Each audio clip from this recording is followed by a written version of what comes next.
Pemirsa Dialog kita lanjutkan kembali, masih terhubung dengan Dewan Pakar Satgas COVID-19 Erlina Burhan. Bu Erlina, kita lanjutkan perbincangan kita. Ini kalau kita berbicara soal lahan makam COVID, apakah ada persyaratan khusus sesuai ketentuan WHO untuk menentukan lokasi makam khusus COVID-19, Bu? Sebetulnya tidak ada syarat khusus. Saya kira pemakaman ini bisa dilaksanakan di pemakaman umum biasa, tetapi kan yang terjadi pada waktu-waktu sebelumnya masyarakat panik, ada stigma, bahkan jenazah ditolak untuk dimakamkan, sehingga kemudian Pemda mengambil kebijakan untuk membuat lahan khusus untuk COVID. Sebetulnya tidak perlu ada lahan khusus, juga tidak apa-apa, karena jenazah yang sudah dikuburkan itu tidak lagi ada risiko menularkan, karena sudah dikuburkan, sudah di dalam tanah.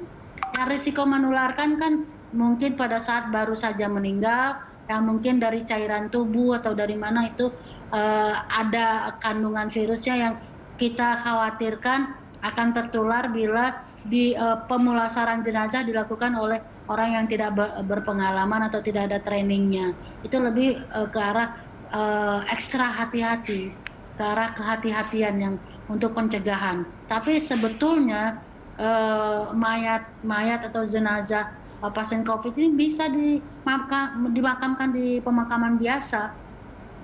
Oke, berarti bisa dimakamkan di pemakaman biasa seperti itu. Bu Erlina, dengan protokol kesehatan.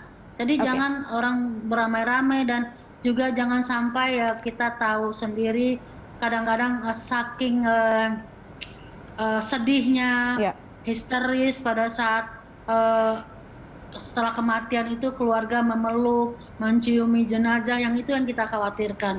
Dan kita juga khawatir kalau tidak dilaksanakan dengan protokol kesehatan saat mungkin dikeluarkan dari peti untuk diturunkan, dan itu mungkin ada potensi kejadian tidak diduga bahwa keluarga kemudian akan memeluk dan lain sebagainya. Tapi sebagai afirmasi Bu Erlina, artinya apabila seseorang meninggal akibat COVID-19 dan akan dimakamkan, pada saat sudah meninggal tidak berbahaya lagi seperti itu Bu Erlina, pada saat sudah dilakukan pemulasaran?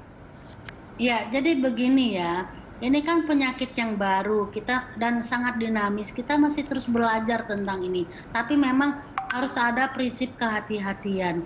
Jadi saya sering ditanyakan ini, kalau orang sudah meninggal kan sudah tidak batuk, tidak bersin, kenapa masih dilarang? Memang yang meninggal kan sudah tidak batuk, tidak bersin, dan tapi kan kita tahu pada saat orang meninggal itu terjadi relaksasi otot, ya, sehingga memungkinkan untuk keluar banyak cairan dari lubang-lubang di bagian tubuh, sehingga kita nggak tahu apakah juga virus ini ada di cairan tersebut, yang kalau tidak dikelola atau tidak diselenggarakan dengan protokol kesehatan, hanya seperti penyelenggaraan jenazah biasa, kita khawatir bahwa ini kemudian berdampak memberikan ada potensi penularan untuk orang lain. Apalagi kalau di agama Islam kan penyelenggaraannya harus segera, tidak boleh menunggu lama, juga terutama saat memandikannya, ya.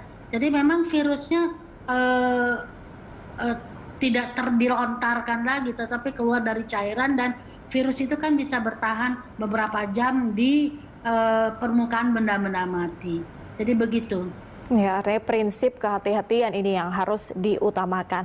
Bu Erlina, Pemprov DKI tengah menyiapkan lagi lahan makam COVID-19 seperti di Rorotan dan juga Pegadungan. Nah, ini kan juga bisa dibilang di lingkungan warga seperti itu. Dan tadi kan juga kita sempat singgung terkait dengan bagaimana mungkin akan ada penolakan terkait dengan hal ini. Bagaimana kemudian ini harus dilakukan agar tidak terjadi gejolak sosial penolakan warga? Nah, ini dia, sering suatu kebijakan dieksekusi tanpa sosialisasi. Jadi mesti ada sosialisasi ke pemangku kebijakan setempat, ke masyarakat setempat, disounding dulu, disampaikan dulu, diedukasi, sampai ada penerimaan baru dieksekusi. Karena kalau masyarakat itu biasanya kalau mereka tidak mengerti, tidak tahu, tiba-tiba ada sesuatu, mereka melakukan perlawanan. Jadi Masyarakat Indonesia itu pada umumnya sebenarnya baik-baik kok. Baik-baik, asalkan tahu caranya. Dengan itu tadi disampaikan baik-baik, diceritakan apa masalahnya. Kemudian juga diedukasi bahwa ini tidak berbahaya, bahwa ini demi kepentingan masyarakat umum. Dan kita juga harus sampaikan kalau keluarga kita yang mengalami seperti ini, apakah tidak merasa sedih kalau ada penolakan gitu. Jadi segala sisi lah dilakukan. Jadi bukan saja SK, perintah, tapi juga ada sisi sosialnya, mungkin psikologi. Kita minta bantuan teman-teman dari psikologi yang masyarakat itu bisa memberikan pengertian kepada masyarakat. Jadi memang untuk COVID ini perlu kerjasama lintas sektoral, perlu kita sama-sama memberikan masukan, berperan untuk kebaikan.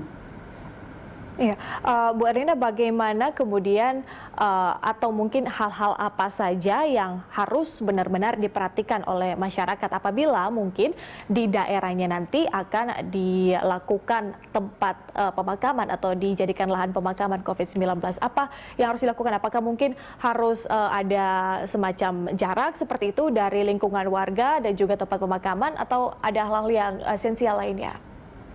Saya kira begitulah, harus ada jarak, harus ada batas, sehingga bukan menjadi tempat yang bisa dilalui. Jadi mungkin kalau perlu dilakukan pembatasan yang tidak memungkinkan orang bisa trespassing gitu, bisa lewat. Jadi ya saya kira itu bisa dipikirkan lah, itu kan sudah ada SOP-nya. Saya juga sebetulnya tidak ahli soal pemakaman ini ya. Baik, oke. Artinya itu bisa menjadi perhatian juga bagi masyarakat apabila nanti kalau sudah emergensi seperti itu dan dibutuhkan lahan lagi, masyarakat diharapkan juga bisa mengerti, memahami. Tapi di sisi lain juga pemerintah harus benar-benar mensosialisasikan terkait dengan hal tersebut. Bu Erlina Burhan, terima kasih sudah bergabung bersama kami di Good Morning Jakarta. Selamat bertugas, Bu. Terima kasih. Pemirsa, Good Morning Jakarta masih akan kembali usai jeda. Tetaplah bersama kami.